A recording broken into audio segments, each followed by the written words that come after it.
At ayan ang aming napitas na bunga ng langka. Nahinog na siya sa puno. At ayan, biyak na. Kaya sobrang hinog na. Yan ay aking gagawing minatamis na langka.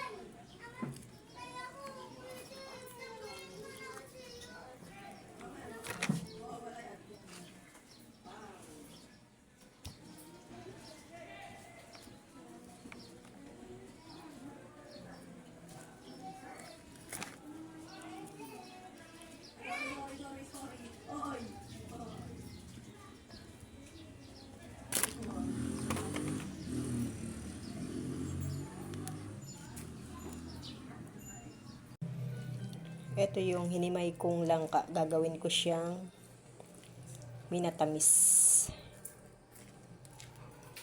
At ayan din yung ilalaga kong mga buto.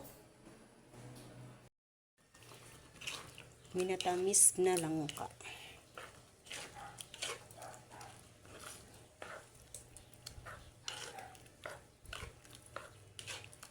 Lulutuin ko siya sa konting tubig at saka asukal.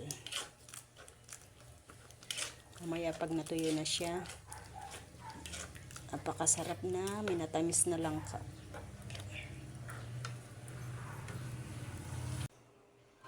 Ito na ang aking nalutong minatamis na langka. Isang baunan siya.